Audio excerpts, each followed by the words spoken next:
loves, welcome back to my channel. It's your girl Carla the Natural, and today is episode numero uno of the Doc Talk series.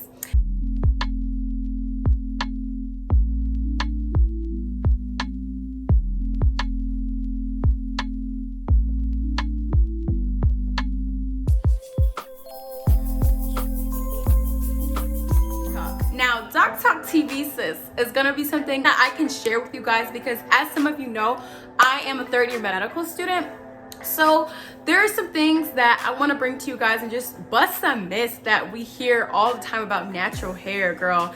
And so in this first video, what I'm going to be talking about is the power behind hair oils and hair herbs, because you guys, I don't think that people spend enough time researching natural remedies, because if you think about it, how do you think people survived? Like years and years and years and years ago, people survived off of the land. And so why can't we use natural things in our lives? Like, I personally believe that US Americans are unable to do so because some people out there in our nation don't have maps, and I believe that our education, like such as in South Africa and the Iraq, everywhere like such as, and I believe that they should, our education over here in the U.S. should help the U.S. or should help South Africa and should help the Iraq and the Asian countries, so we will be able to build up our future.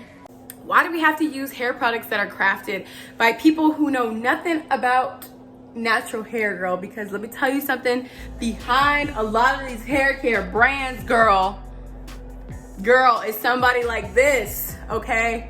And she doesn't know your hair's full potential, okay? The way that we know our hair's.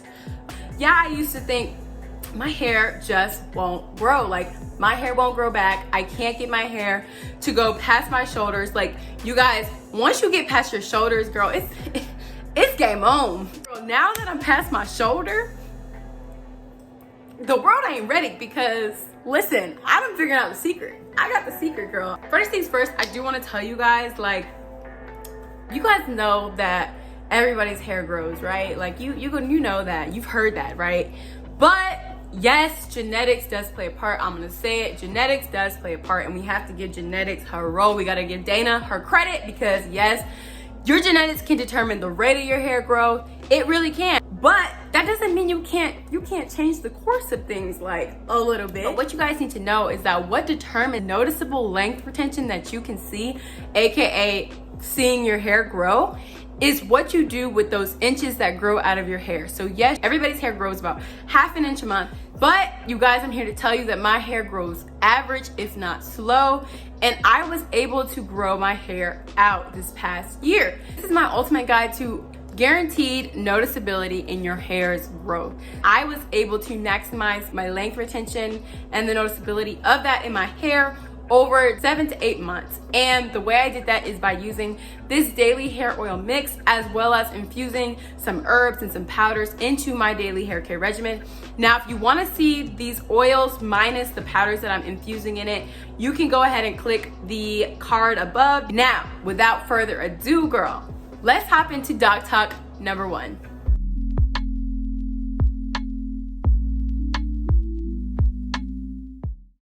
So the first thing you guys see me using is arnica flower. Arnica flower is a very important natural herb that can be used to stimulate hair growth and improve length retention. Not only has arnica been used as an anti-inflammatory, but it has also been used as an anti-dandruff topical cream for many years. I will be infusing my oil mixture with about half a cup of arnica flowers. The next ingredient I will be using is hibiscus flowers. Not only are hibiscus leaves packed with antioxidants, but they also help to promote healthy hair growth by rejuvenating the scalp and preventing hair loss.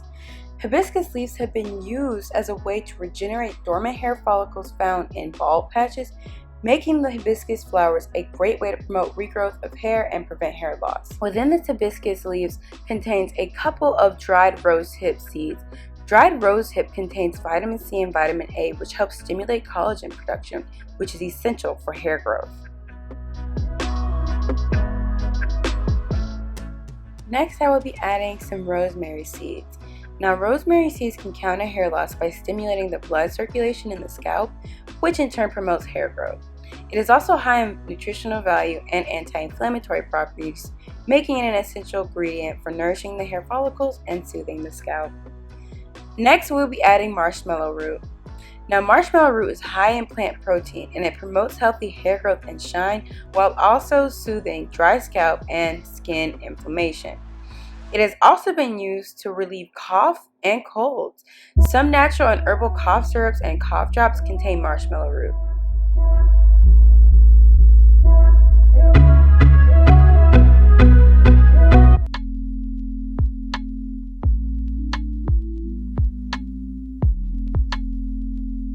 Now that all of my natural herbs have been added, I'm going to begin adding my powders. The first powder is Chebe Powder. Now, Chebe is grown all over Africa and it is used medicinally. Chebe powder has been used for centuries by Chaldean women. With continued usage of Chebe powder, this can promote length retention and in turn promote faster hair growth. It's not that the rate of your hair growth is being increased, but that it's natural and that it can help you retain your growth by promoting healthier hair, meaning less split ends and less hair loss. Chebe is a natural anti-inflammatory. It neutralizes the pH of the hair shaft and the scalp, helping to restore the moisture-protein balance. Chebe also helps to soften the hair, making it more manageable and easier to detangle and work with.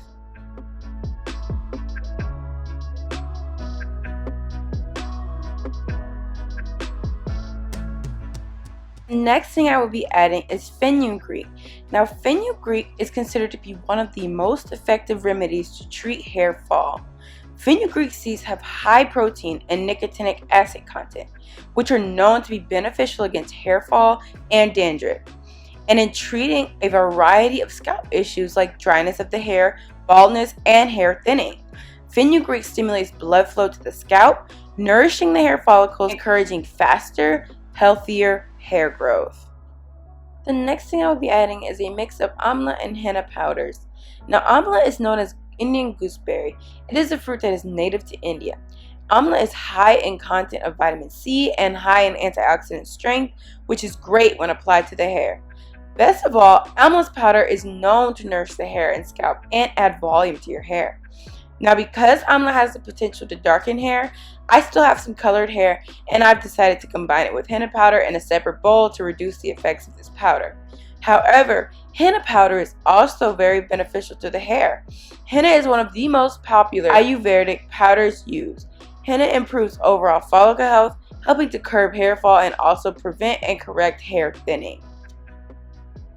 Now, if you have more color treated hair than what I have on the tips of my hair, then I would suggest you not including the amla because you don't want your hair to darken or your color to change. Now I will be adding a shikukai.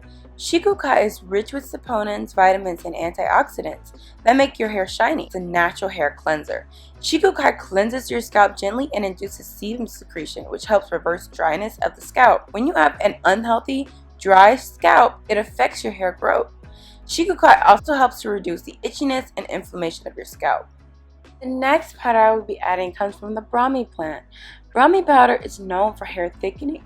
It also prevents split ends and helps reduce hair loss and dandruff if used in your hair regularly. The next powder I'll be adding is the Arita powder. Arita is widely used in India in combination with shikukai.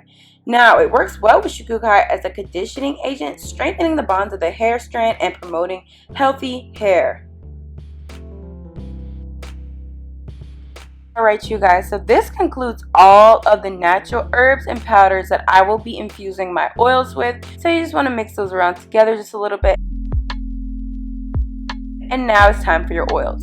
So the first oil I'm going in with is half a cup of olive oil, and this is going to serve as one of my main base oils. If you prefer coconut oil, you can use coconut oil at this step.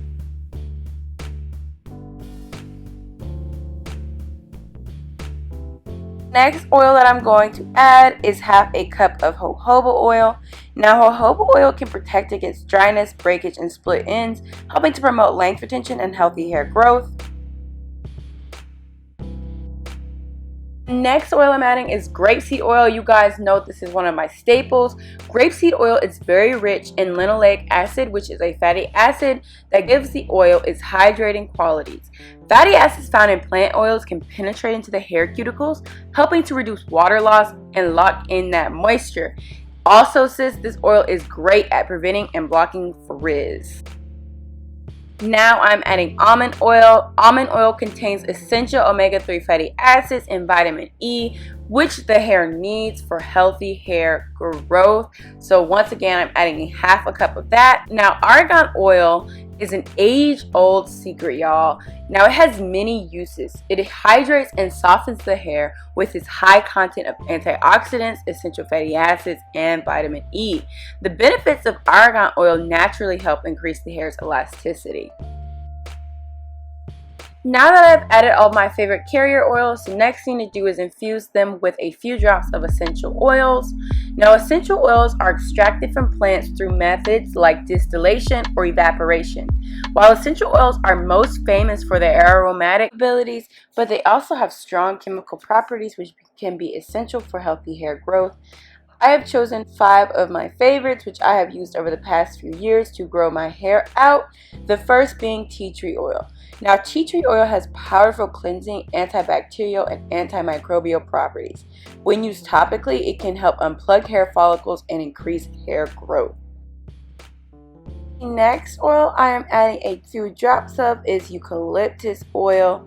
You guys, I love eucalyptus oil. I have an itchy scalp, so applying this oil to my scalp has helped me reduce the amount of urges I have to itch my scalp. Eucalyptus oil also has a ton of antimicrobial properties, making it useful in combating dandruff and removing impurities from the scalp. This will promote a healthy scalp, which in turn leads to uninterrupted hair growth. The next oil I am adding is peppermint oil. Yes, you guys, you know peppermint oil has some essential properties for stimulating your scalp and hair follicles. If you've used this before on your hair, you know how amazing it feels on your scalp as soon as you put it on. You can feel the tingling and the emulsifying properties of this oil, which I love. Next oil I'm adding is rosemary oil. Now, if you want to improve both hair thickness and hair growth, rosemary oil is a great choice. It has the ability to improve cellular generation. Rosemary oil performed just as well as minoxidil, which is a common hair growth treatment. Now, minoxidil has been used for decades to treat male pattern baldness as well as alopecia.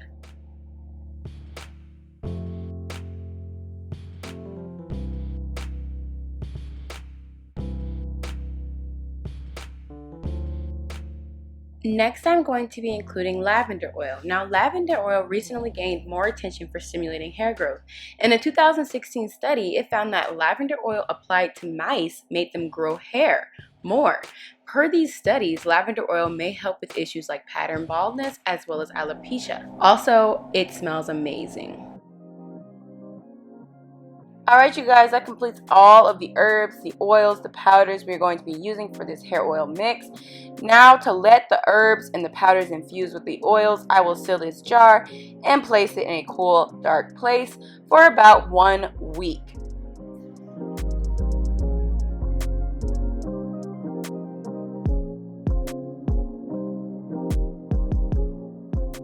Alright, you guys, it has been about a week and it is now time to sift my oils from the herbs. This is the important part. So you don't only get all the oils, but you also extract as much of the powders as you can. So first I'm going ahead and pouring the mixture out into my strainer. And I'm going to let the herbs go ahead and drain for as long as I can. As you notice, I'm pouring it very carefully, trying to pour as much as I can around so that it can get out of the holes of my strainer. And while this is going on, I'm also going to be boiling a pot of water in the back. Now, this pot of water is going to be used to go ahead and extract the more of the properties from the powders and the herbs before we go ahead and complete our final drainage of this oil. So you guys, you're going to just see me go ahead and continue to pour this out.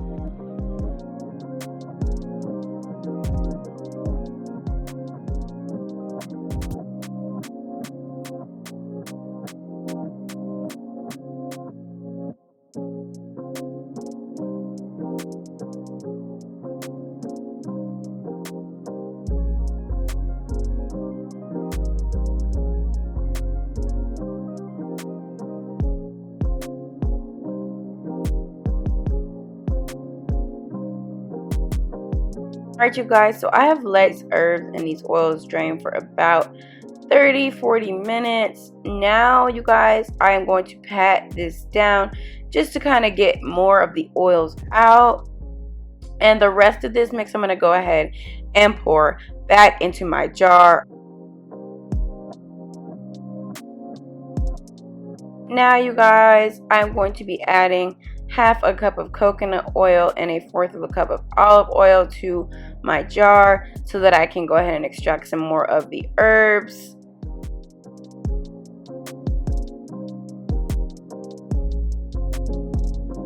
Alright, you guys, so now I have my boiling water and I'm going to hold my jar above this water and just swirl it around like this until those oils start to melt and it starts to heat up some more of those powders. And you guys, this is just allowing the powders to go ahead and mend with the oil so that we can extract as much of their properties.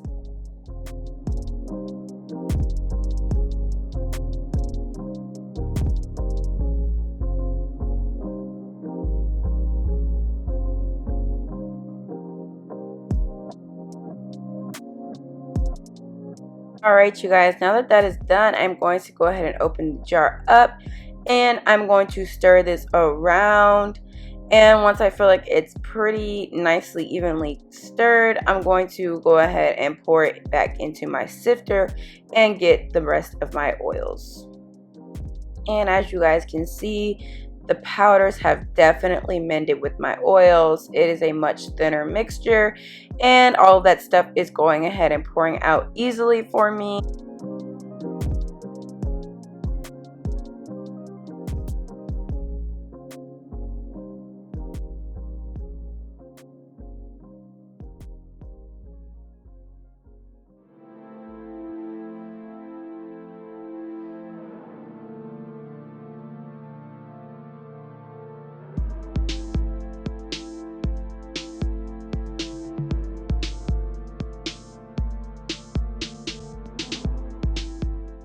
Alright, you guys, so now I'm going to go ahead and put the remaining herbs back into my jar along with any of the leftover oil that I'm not able to fit in my bottle. Once again, you guys, this is just what I do to make 1 month's supply of the oil. And so you can definitely reuse your herbs. I reuse mine probably about 3 or 4 times before I actually throw them away because they still hold their therapeutic value.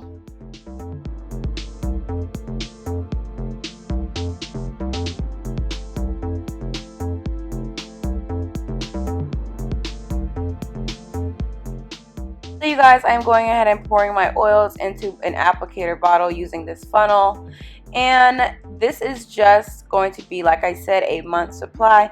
So you're going to notice I'm going to have some leftover oil. And all I'm going to do with that is just add that back to the jar that contains my herbs. And that will just sit for the next few weeks. And those herbs will continue to infuse in that oil. And I will be ready to make my next batch of oil.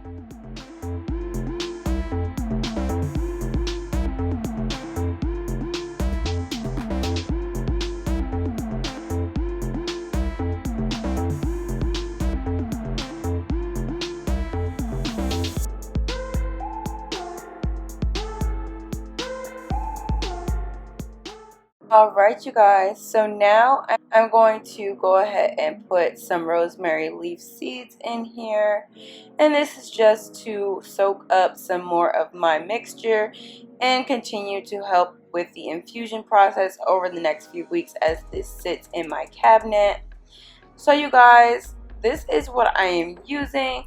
If you guys want to see once again just how I make my hair oil, I have linked that in the card above, so that you guys can go ahead and check that out.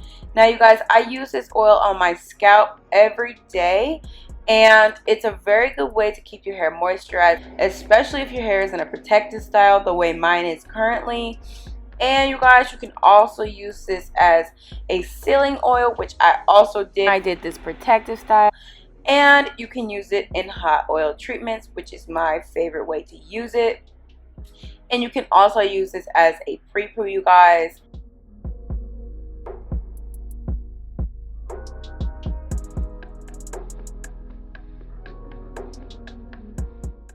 So I hope you guys enjoyed that video. What I would like for you guys to do is leave me a comment down below and let me know what you guys want to see in this Doc Talk series. What are some things that you want to know about your hair, about your health? You guys know that I'm a third-year medical student and I love researching stuff about the body, stuff about natural things that we can use as remedies for problems we might be going through in our lives. Don't forget to go ahead and hit that subscribe button, girl. Put on that notification bell because you don't want to miss any more of this series. Thanks again for watching. And don't forget, girl, beautiful hair is healthy hair and healthy hair is beautiful hair.